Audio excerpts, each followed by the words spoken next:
Neo, the One. But what if I told you he's not what he seems? The film never really explained where Neo's powers come from, or why they still work outside the Matrix. And when he asked the Oracle about it, "Tell me how I separated my mind from my body without jacking in.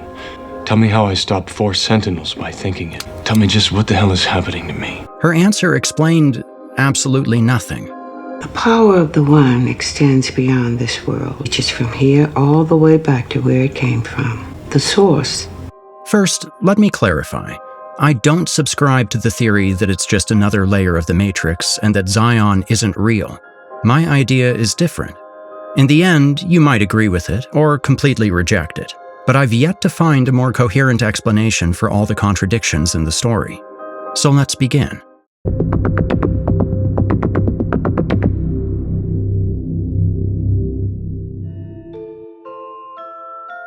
During one of the trilogy's most pivotal scenes, Neo's meeting with the architect, there's a subtle but fascinating moment that often goes unnoticed. The architect begins describing an intuitive program, one he calls the mother of the Matrix. An intuitive program. If I am the father of the Matrix, she would undoubtedly be its mother. Neo responds, "The Oracle." Please.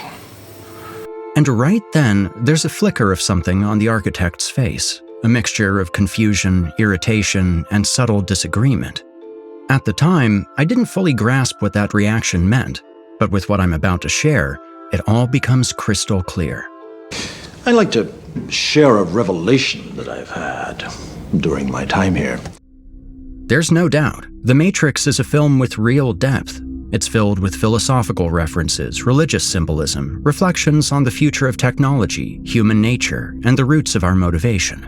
You can spend hours, days even, unpacking it through the lenses of literature, psychology, theology, or pure philosophy.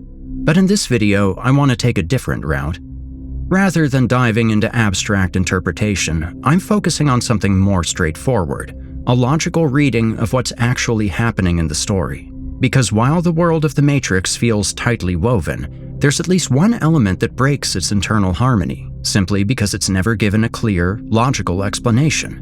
Why can Neo control machines in the real world? I can feel them.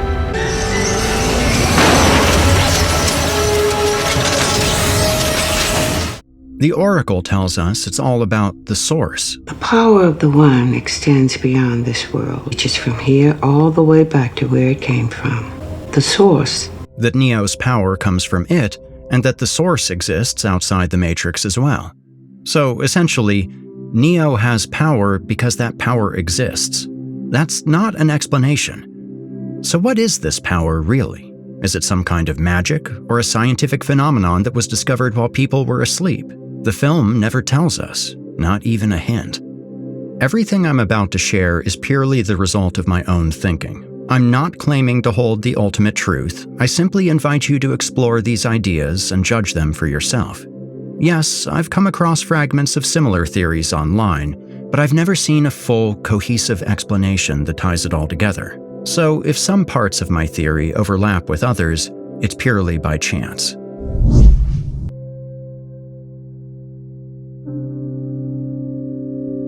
The Matrix was originally designed as a perfect world, a place without pain or suffering, a reality where everyone could experience endless happiness. The first Matrix I designed was quite naturally perfect. It was a work of art. In a way, it was a reference to the Garden of Eden, but the experiment failed. A triumph equaled only by its monumental failure.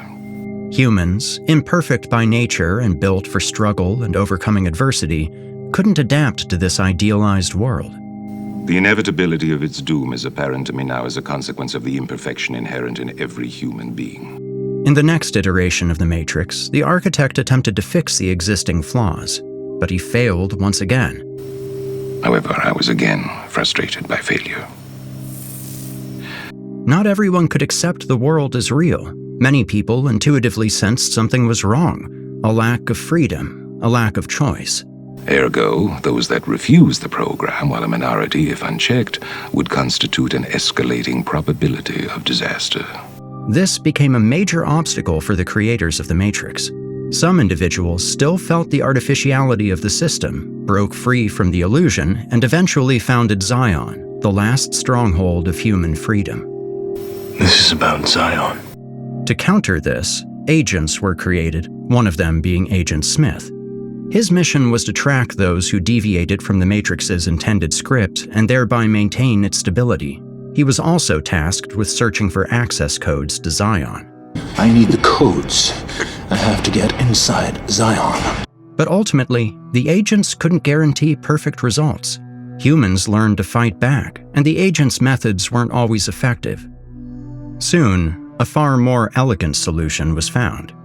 As we know, the architect was able to destroy Zion with remarkable ease in every new version of the Matrix. But rest assured, this will be the 6th time we have destroyed it, and we have become exceedingly efficient at it. But if he could do that at any time, why did programs like Agent Smith continue searching for Zion's access codes? I believe Zion's existence was never truly a problem for the architect. He was prepared to rebuild it every time it was destroyed. After which you will be required to select from the Matrix 23 individuals, 16 female, 7 male, to rebuild Zion. A small Zion posed no real threat to the system. In fact, it served a purpose. It was like a backup for humanity, a necessary failsafe in case the Matrix collapsed or its population died off. The real issue was the number of people in Zion. Would constitute an escalating probability of disaster. As Agent Smith once said, humans follow a program of reproduction. You move to an area and you multiply. And the only way you can survive is to spread to another area. As Zion grew in size, it eventually reached a critical threshold, and that could pose a danger to the machine world. In my view, Agent Smith was one of the Matrix's earliest and relatively primitive security protocols. But over time, the architect developed a much more subtle, much more elegant form of control, a program far more sophisticated. That program's name is Neo. Sounds insane? Maybe, but hear me out. Let me lay out the reasoning behind this theory, and then you can decide for yourself just how insane it really is, because there's plenty of evidence to support it.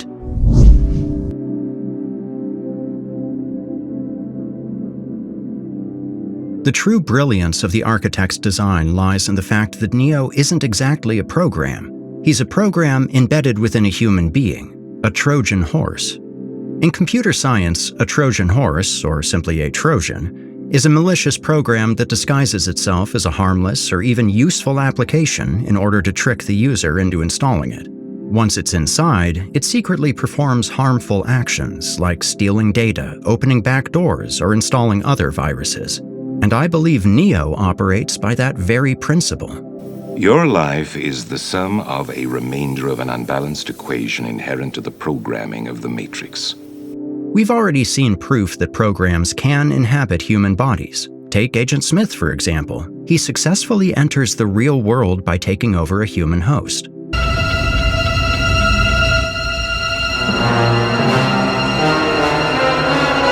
That shows us that Neo isn't just a program. He's something in between, something on the edge of human and digital. And though the process has altered your consciousness, you remain irrevocably human. Humans who carry the Neo program gain extraordinary abilities, becoming what's known as the One. These are the other potentials. There is no spoon. But to make the plan work, the architect needed one more key element: the Oracle. As I was saying, she stumbled upon a solution whereby nearly 99% of all test subjects accepted the program as long as they were given a choice, even if they were only aware of the choice at a near unconscious level. It's the Oracle who spreads the myth of the One, the savior of humanity. So is this the same Oracle that made the prophecy? Yes. That myth drives people to search for the One, which inevitably brings him to Zion. At last. You'd say you were programmed from the machine world. But if that's true, that could mean you are part of this system, another kind of control. Keep going. We're all here to do what we're all here to do. Why are you here? Same reason. In that sense, Neo isn't Zion's savior, he's its destroyer. The architect tells him this directly. You are here because Zion is about to be destroyed. Its every living inhabitant terminated, its entire existence eradicated. More than that, the architect lays everything out for him, who he is and why he exists. The moment Neo enters the architect's room, we see dozens of monitors come to life, suggesting the architect not only knows everything about him, he can also see his thoughts, his history, and every potential reaction in real time.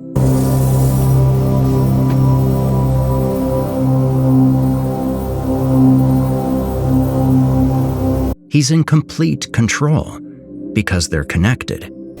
Hello, Neo. I've been waiting for you. And I'd suggest that when the architect starts talking about an intuitive program, An intuitive program initially created to investigate certain aspects of the human psyche. he's not referring to the Oracle, he's actually talking about Neo. And don't let the fact that he calls it the Mother throw you off. If I am the father of the Matrix, she would undoubtedly be its mother. First of all, it's just a metaphor. Programs don't have gender. And second, come on, this is the Wachowskis. When has gender ever been a barrier? Neo doesn't realize the architect is actually talking about him. He assumes it's the Oracle. The Oracle. Please. And that misunderstanding is exactly what triggers the architect's puzzled, almost irritated reaction. Please. Later, the architect shifts to talking about the Oracle's purpose. As I was saying, she stumbled upon a solution whereby nearly 99% of all test subjects accepted the program as long as they were given a choice, even if they were only aware of the choice at a near unconscious level. Because you didn't come here to make the choice. You've already made it. And then back again to the real focus, Neo. You are the eventuality of an anomaly which, despite my sincerest efforts, I have been unable to eliminate from what is otherwise a harmony. Neo's primary function is to collect error codes, to gather data from people who don't believe in the Matrix, who reject its rules, and deliver that data back to the source. The function of the One is now to return to the source, allowing a temporary dissemination of the code you carry, reinserting the prime program. The Matrix can then reboot itself, integrating those anomalies into the new version. And so, the cycle continues. This will be the 6th time we have destroyed it, and we have become exceedingly efficient at it. And that's exactly what happens at the end.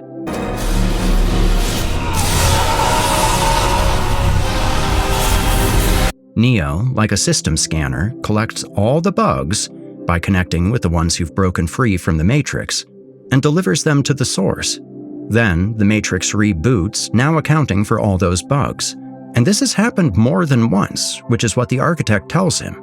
This will be the 6th time. Neo, unknowingly, follows the program's path all the way to the end, believing he has free will. But there's no real choice. Everything begins with choice. No, wrong. Choice is an illusion. Yes, this time he manages to negotiate a deal, but only because another program, Agent Smith, has gone off script. We're not here because we're free. We're here because we're not free. Remember Neo's first visit to the Oracle? She looks at him carefully. Open your mouth, say ah. As if she sees something hidden from the eyes of the average person.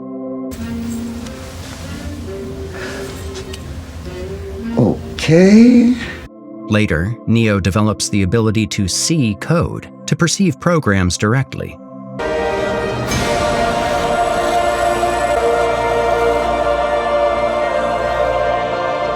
The Oracle sees the same thing in him. She sees not just a man, but something more. A being made of code, born of the Matrix. If it seems to you that it was illogical on the part of the architect to create someone powerful enough to cause so many problems within the Matrix, the architect himself answers this question in his conversation with Neo. While it remains a burden assiduously avoided, it is not unexpected and thus not beyond a measure of control. Once you accept Neo as a program, his ability to stop machines in the real world becomes completely logical. I can feel them.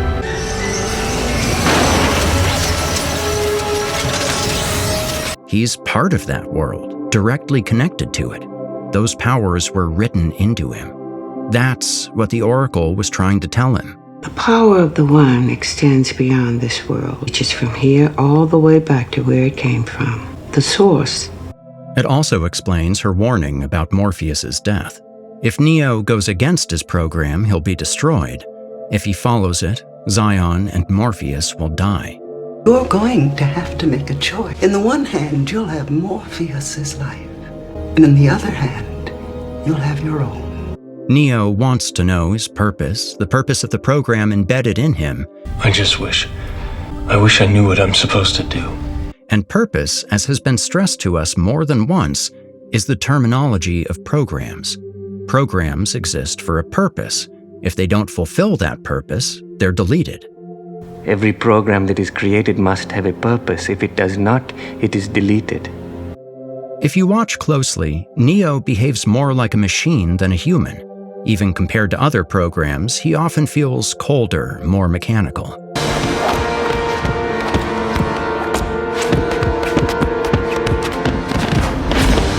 In his first fight with Smith, their moves are perfectly synchronized.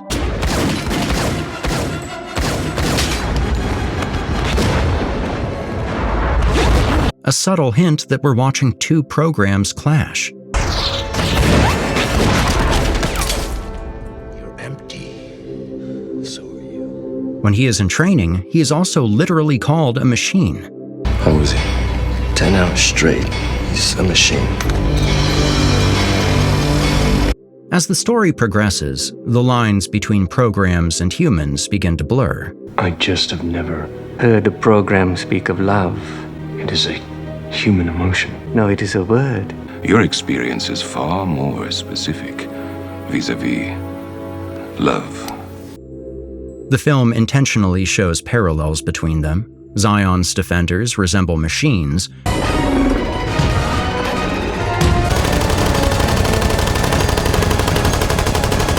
while machines often appear organic, insect-like.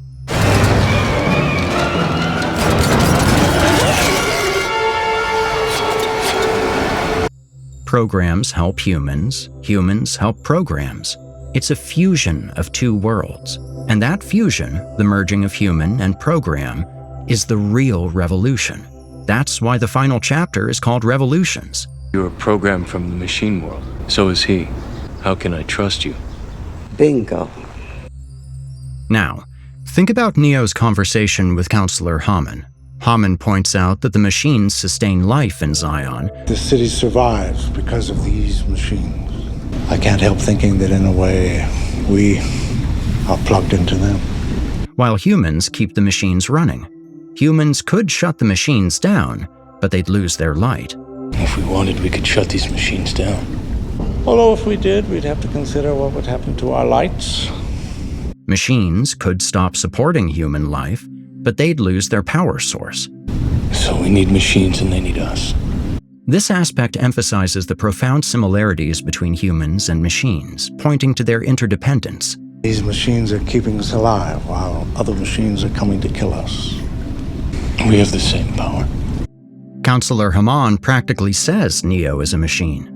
Here's a machine, I don't know how it works, but I know its purpose, he says. See that machine? It has something to do with recycling our water supply. I have absolutely no idea how it works. And then looks at Neo. I have absolutely no idea how you were able to do some of the things you do. What Neo does to Smith is exactly what a program does. He rewrites him. Programs hacking programs. One program overwriting another. Part of you imprinted onto me, something overwritten or copied. The Oracle explains that programs either hide or return to the source. A program can either choose to hide here or return to the source.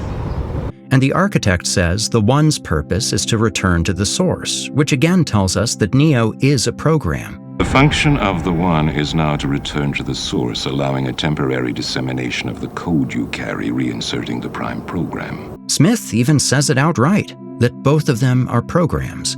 We're not here because we're free. We're here because we're not free. Because both Smith and Neo are forced to carry out their program. No escaping reason, no denying purpose, because as we both know, without purpose it would not exist.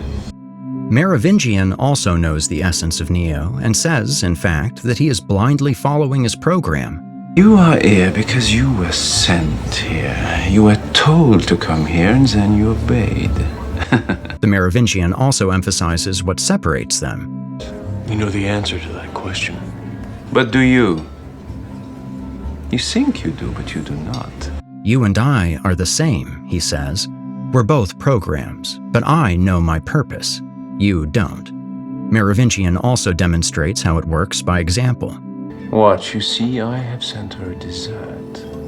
She does not understand why. Why am I here? I wrote it myself. It starts so simply.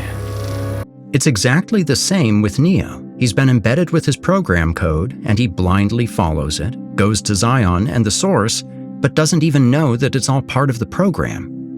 Smith knows Neo is human, but carrying something more. A program, a hybrid. He just doesn't understand the full picture, and it's only when he absorbs the Oracle that everything becomes clear to him. Do what you're here to do.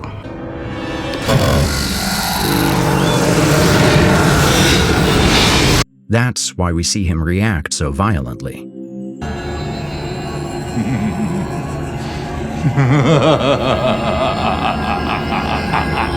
So, the key to understanding everything that's happening is this. Neo is a program in human form, a being that exists on the boundary between man and machine, half human, half code. This explains the architect's cryptic remarks, brings clarity to the Oracle's prophecies, and makes sense of Neo's ability to control machines in the real world. Suddenly, everything falls into place. And that's when the central idea of the entire trilogy becomes clear. Each time, Neo makes a choice, but that choice is only an illusion. Because you didn't come here to make the choice. You've already made it. You're here to try to understand why you made it. You are a slave. Like everyone else, you were born into bondage, to a prison that you cannot smell or taste or touch. We're not here because we're free. We're here because we're not free. The truth is, we are completely